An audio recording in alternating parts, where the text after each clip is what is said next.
Hello everyone, welcome to TFT Fates. I'm Dylan Edge Edgar. Just like you, I'm playing this set a ton. I've been checking out a lot of high elo streamers because they're doing the race to masters right now. And I've been taking a look at the leaderboards, and I think I have a pretty good idea of how the first patch is going to go. We have a little bit of a meta starting to appear.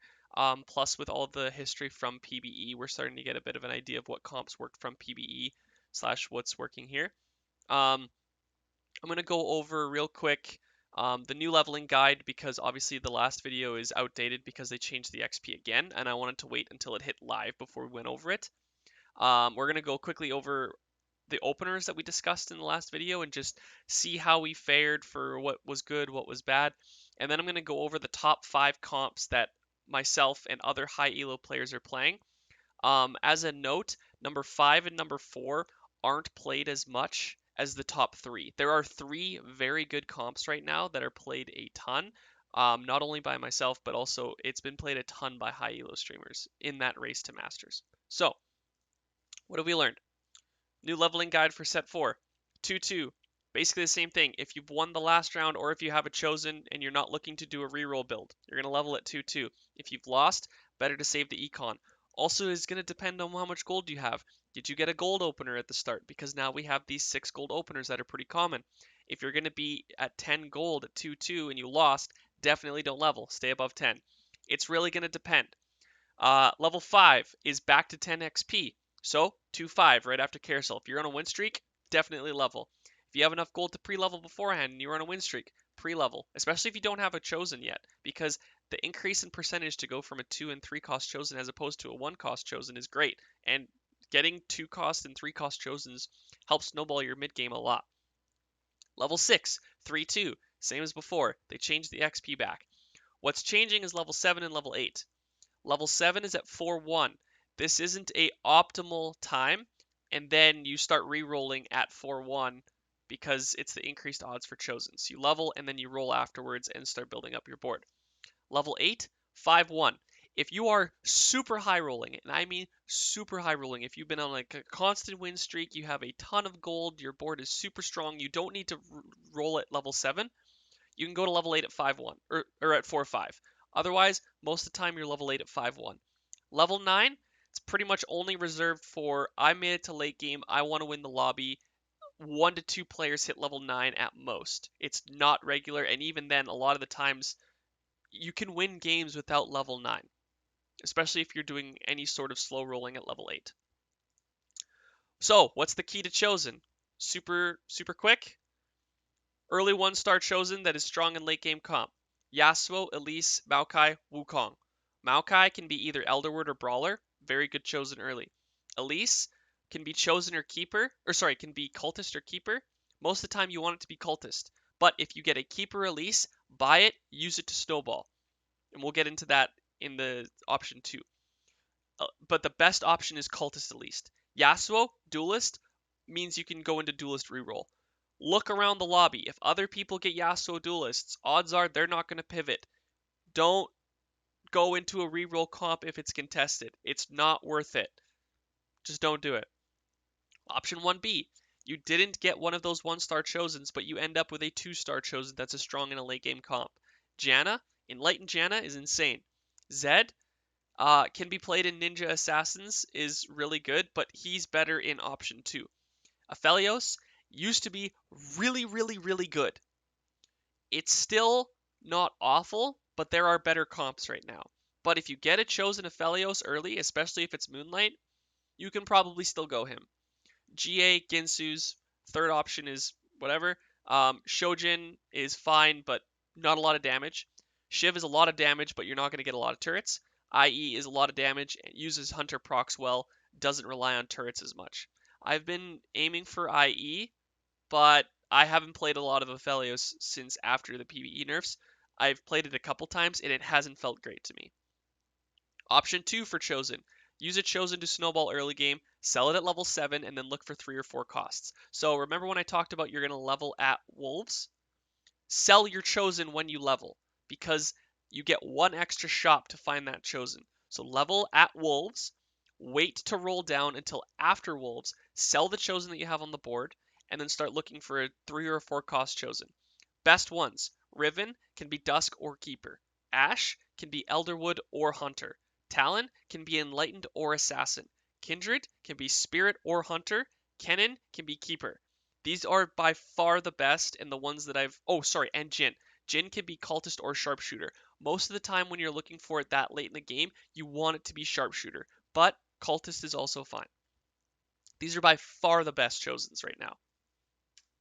What about openers? Well, from the last video, Cultist Keeper, very good, especially if you get a chosen Cultist. If you get a chosen Cultist, you can snowball early game so heavily. It's just crazy. You can use it in either to finalize a Cultist build, use it to snowball to one of these later comps that we're going to talk about in a second. Just very good. Duelist Vanguard, also very strong. It's a pretty flexible opener. Most of the time, it's just synergy stacking to get you into the late game. Misses Elderwood. Elderwood is still actually a good comp. It is very good. Don't get me wrong. It's just, it's not great. Like, it's still a fine opener, but most of the time you want to ignore that opener and go for chosen. Moonlight, I'm going to give myself half a point on this because this opener was broken on PBE. Aphelios was by far the best champion of PBE for almost the entirety of 2 weeks. Now, not so good. But I have a hunch that there's going to be a Lysandra or a Sylas build found later on. I'm not sure. Moonlight was broken on PBE. They nerfed it to oblivion, basically. Now we're waiting for them to buff it up, and then all of a sudden a comp will be found. Because that's the other thing I'm going to talk about after I talk about these openers. There's a ton of comps right now. Other openers, Vanguard Wukong. If you get a chosen Wukong, Bonky Kong time. Rapid fire cannon, IE, bunch of damage. Just stack 6 Vanguards, some Mystics. Wukong's going to go nuts.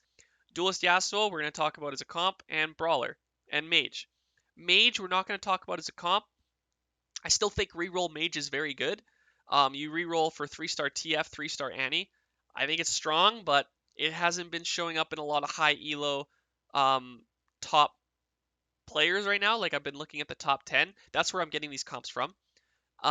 It's not been showing up a ton, so until we get to that point, we're going to hold off on mages. So, real quick, what I want to go over, I know we're going to talk about 5 comps. The chosen mechanic is actually just amazing. It's opening up so much diversity for early game play, and there are a ton of chosens that we can find out later that when you get them are actually just insane as chosen. One of the ones that I think is really good is Cassiopeia. Her mana goes from 120 down to 90. She goes from she can maybe ult twice a fight to she ults twice a fight. And her ult is impactful. Anyone that played Dota Auto Chess, she's Medusa. Like, she just stuns everybody and they all take extra damage. When you go to your damage chart and see that Cassiopeia did a lot of damage, keep in mind, that damage isn't keeping track of the damage amplification from her ult. Everyone else is doing more damage because of Cassiopeia. She's very strong. There's just so much possibility right now. I really like this mechanic. I know that there's a few comps that are starting to show that they're a bit too strong, but I really do feel like if they get this to a certain point, like, it's going to be really hard to balance this. We're going to find Chosen that Riot had no idea was a good comp, and all of a sudden, it's just going to be absurdly strong. Like, we found this a lot in other metas. Void Assassin was one of the ones where all of a sudden you were putting Assassin Spat on Kassadin, and no one was playing it initially, and then all of a sudden they found it, and it was just like disgustingly broken. I have a feeling there's going to be a couple comps like this. There's one champion in particular that hasn't been nerfed all PvE. In fact, all she was doing was getting buffed. I think she's insane right now. The first comp that we're going to go over, but in my opinion is the weakest of the 5 that I'm going to show you, is Rerall Duelist. And the reason why I think it's the weakest is because, one, you need Chosen Yasuo. You can't play this with Chosen Fiora. You can't play this with Chosen Jax. When I say you can't, you can't. Chosen Yasuo is by far the best carry because it's going to let you have an extra 2 BF swords, 30 AD on Yasuo. On top of that, he gets an extra 200 HP, which is actually 300 extra HP because of his exile trait. He gets an extra 50% of his health back. So just by being chosen, he's getting an extra 300 HP. I think this comp is good, but two things. One, it was played a ton on PvE. Two, it's the easiest because it's a 6 stack of a comp. People, especially in low elo, are just going to play it, even if they don't get chosen Yasuo. So that's the thing. Even if people aren't playing it optimally, they might still play it. So you're just going to be hooped. Besides that, once you get your 3-star Yasuo, you just go to level 8. Yasuo Yone, super strong late game. Good comp. Core items on Yasuo, IE, really good. Hand of Justice and GA are good, but I found QSS, Titan's Resolve, Warmogs, Giant Slayer, tons of items can go on Yasuo. Main one that you want for sure, IE. Hand of Justice is probably second in my opinion, and the third one is very flex. Callista, I have Runaan's and Giant Slayer on here. You really only need Runaan's. She just wants to put spears in everybody. Giant Slayer, you're going to see a ton in this video. Why? Well, the number 1 comp, Giant Slayer is very good against. Number 2, everyone's going for 3 stars right now. So Giant Slayer is going to be very good against 3 stars. Number 3, Chosen. Chosen increased the HP. So sometimes 2-star Chosens go up to that threshold that Giant Slayer needs to get that 90% extra damage. It's very good. Number 4, Cultist Keeper. Chosen. You need a Cultist. Your best Chosen are, in order, Elise, then Pyke, then TF. Elise Chosen just carries you early game. She gets an extra 700 HP, which when she ults is even more HP. So she's just absurdly tanky. On top of that, you get Galio early because you only need to play Elise and TF, and you can play whatever else you want to make your board strong. So you just play Elise TF and a bunch of 2-stars, and you're good to go. You just snowball early game. If you don't get one of those early, but you still have the 3 chosen, or the 3 cultist, you can end up with an Eve or a Jhin later on. Those are also still fine. I only have 6 cultists on here. There's 2 options when you play this comp. Number 1, you can go to 9 cultist. Typically it falls off, especially if there's a lot of dazzlers in your lobby, because if there's a lot of dazzlers, Galio's AD gets cut in half, and there's basically no point in having him. He's not as strong. You just need a tank, and CC and tank. The other reason 9 cultist isn't super great, you don't get a lot of synergies other than 9 cultist. You can get Keeper with Azir, you can get Mystic, you can get Duelist, you can get Sharpshooter, but you're basically picking one trait to pair with it. So sometimes it's better to just go 6 cultist and a bunch of traits. The other thing, if you're playing 9 cultist, you're playing a bunch of kind of bad units, honestly. You're playing TF late game, you're playing Pyke late game, which is fine, but if you don't have Assassin, he's not great. You're playing just like a lot of just mixed bag just to get a really big Galio. Don't get me wrong, really big Galio is great, but sometimes it's better to just go this option, which is 6 cultist and play a bunch of good units. I have here a 6 cultist, 2 Dusk, 2 Keeper, 2 Mystic option with Cassiopeia, Riven, and then 5 cultists. At level 8, you can add in a Sharpshooter or a Duelist or a Shade, or you can start moving towards 4 Dusk if you get a chosen, or sorry, you have a chosen cultist, so you won't get a chosen Dusk. But you can go to 4 Dusk. It's pretty flexible. I have a 3rd place game where I went 9 cultist on the PvE just before the nerfs went out. It's still good. I haven't been able to play it on live, but there are a lot of high elo players playing this. It's especially more popular in Korea and Europe. I haven't seen it a ton in NA, but it's still being played. All right. These 3 are, in my opinion, the best comps. I've played them on live. I only got a 4th place, but lots of high elo players are playing it. Soju has been playing this a ton. It's very strong, and the thing that you're going to see when I show Chosen here, it's flexible. This is the best way to play the game, in my opinion, is with these 3 comps. Get a Chosen that is not Elise that you can snowball early game. Get to level 7, sell it, get your board. You don't need legendaries with a lot of these boards. There's one comp that you do, but we'll talk about why it's good. Your 4 costs are your carries. And the number one thing that I love about these comps, there is an AD and an AP carry. And I think Riot has intentionally done this set specifically because it's very flexible.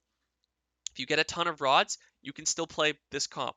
You can just put a bunch of AP items on Morgana. If you get a bunch of mana items, you can still play this comp. You can play a bunch of mana items on your Enlightened. If you get a bunch of AD, stack your Talon. I have IE, Hodge, Giant Slayer. In my opinion, these are the best in slot. Morgana, you need a Morello. Shojin is also very good on Morgana. If you can get those 5 items, you're set. You just play a lot of really good synergies here. You're playing 4 Enlightened, so your Talon is ulting a lot. You're playing Adept to slow their attack speed at the beginning, but Adept is kind of just a splash. It's a good splash, but it's just a splash. Assassin is to make sure that your Talon has 200% or more crit damage. Dazzler, very good, especially with Morgana. Divine is basically only in there as a splash with Aurelia and Lux. It's still fine, but it's just a splash. Mystic, very good. Ninja is because you have Shen. I only have 7 champions in here. Your 8th is pretty flexible. If you have a chosen Enlightened, go 6 Enlightened. If you have a chosen Mystic, go 4 Mystic. If you have a chosen Assassin, go 4 Assassin. If you have a chosen Adept, go Yone. Are you catching my drift here? There's a lot of flexible options for chosen. It's why I love it so much, because you don't need one. You can go into a quote-unquote template build, and it feels like a deck building game. All of a sudden you flip over a card that's super strong, you need to put it in, and then you build your deck around that instead. You can convert this comp into less of a Talon carry and into a Yone carry all of a sudden. Or if you get a bunch of assassins, you can go Talon carry. If you get a chosen Enlightened, you can go like Morgana and Talon carry. If you get a chosen Dazzler, you can just go like stack your items on Morgana to make sure she lives and is constantly dazzling them for like 12 seconds. This comp is really good. Tank items, throw them on Shen and Aurelia. This comp is great. Play it. Number 2, Dusk, Riven carry. Again, flexible. You can do a ton with this comp. As long as you snowball early game, your chosen is pretty flexible. Riven, by far the best. If you can get Dusk or Keeper, great. If you get Dusk, you can go into 6 Dusk, which is absurdly strong. Cassiopeia, like I talked about earlier, Cassiopeia's mana goes down from 120 down to 90. She ults a ton. Your Riven does more damage. Your Jhin does more damage. Your Kennen does more damage. Everyone does more damage. It's great. Kennen as a Keeper. Kennen snowballs your mid game so much as a Keeper chosen. You get Morello and GA on him, you're not losing fights. It also completely eliminates the downside of stacking like this for Keepers, because they have to stack around your entire team, and Kennen hits them all. It's great. Jhin, chosen Sharpshooter, means you can get rid of Vayne and put in Lilia. The only reason Vayne is in here is a synergy stack. Like, she is literally just, I'm here for Sharpshooter, I'm here for Dusk. If you get either of the chosen, like chosen Dusk or chosen Sharpshooter, you can replace Vayne. If you get chosen Dusk and you want to just stick with this comp at level 8 and go 4 Dusk, best Sharpshooter to pair with it is probably Jinx for the CC or Teemo, because then you can go to level 9 and put in a Spirit if you really want. Spirit's a fine buff, but this build doesn't really maximize the attack speed like others, but you can still do it. And if you get a chosen Cultist, you can start going into a 4 Dusk 6 Cultist build, or even just you can stick with 3 Cultists and you can drop the Aatrox and put in a better Vanguard if you want, or drop the Aatrox and start playing more Legendaries. Either way. But items. Number 1, Giant Slayer on Jhin. It's so strong.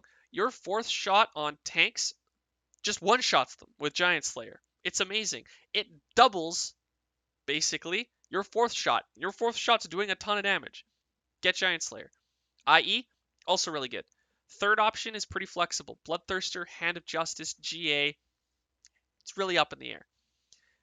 Kennen, you don't have to put items on Kennen. If you get GA and Morello, put them on Kennen. It's the best possible. Riven, do not build damage on her. Do not build blue buff on her. That's a mistake. Build tank. She gets damage from Dusk. As long as she's staying alive, she will do damage. Ionic Spark is great because it gives her AP, it makes her tanky, and it makes her do more damage.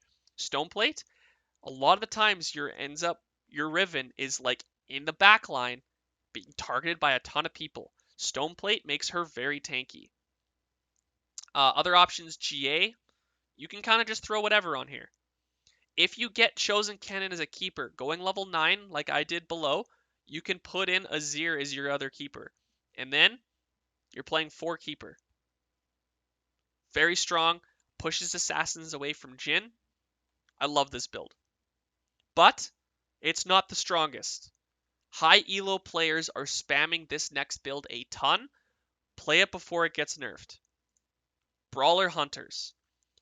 Ashe carry, Kindred carry, Set.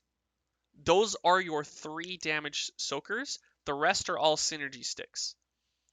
Kindred is the champion that I was talking about earlier. I actually don't know if it's correct to stack Ashe right now. I honestly don't think it is. Ashe only needs QSS and Giant Slayer. The reason QSS is because it stops the Adept from happening and she can just go off early game. If you're going to put a third item on Ashe, Ginsu's is good, Hodge is good, IE is good. Build AD. Do not build attack speed. Build more AD on her. Kindred, I think, is probably the best champion in the game right now if you can get her to 3-star. Blue buff Rabadon's Gunblade, she will kill everything. She will not die. As you can see here, I just played this recently. It's super strong. I have Shiv as my Ashe item because that was what I ended up late game. I had a bow and a tier. I played it. It's good. Reason that this comp is so good, though, honestly, is Set. And don't do what a lot of bad players are doing and putting all your brawlers in the front. You want Set to die as soon as possible. So get him out front, let him soak everything, go do push-ups, and then your other brawlers start to move forward, tank for your Ashe and your Kindred, then Set comes back and helps finish off everything. Giant Slayer is so good in the meta right now because a ton of people are playing Brawlers. Brawlers get a ton more health. Giant Slayer does a ton more damage.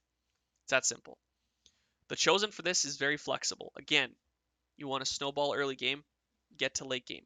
However, if you get a Chosen Brawler early game, you can go into 8 Brawlers instead.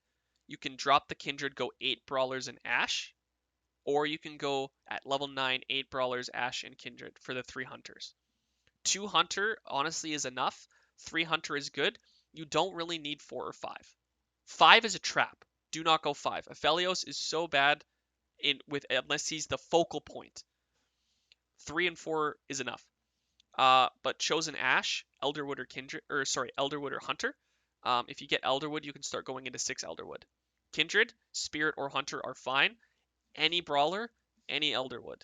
This is pretty flexible, but this is the best, in my opinion, and a lot of high elo players' opinion, because they're all spamming it. Rank 1 NA, rank 1 EU, rank 1 Korea. They're all spamming this build. The downside of this is the more popular it gets, the harder it's going to be to play, because Ashe, you need 2-star Ashe. Although, again, I don't think you actually do. You get QSS on an Ashe and you start stacking your Kindred while everyone's looking for Ashe, you're probably going to do well. The number one most important part of this build, though, is Set. If you high roll Set at level 7, you're good to go. But if all of a sudden everyone's starting to get Set at level 8, level 9, and again, like I said, level 9 is super, super hard, so you only have a 6% chance to find Set, you're not going to do as good as the people that find Set. So, that's going to do it. See you next time.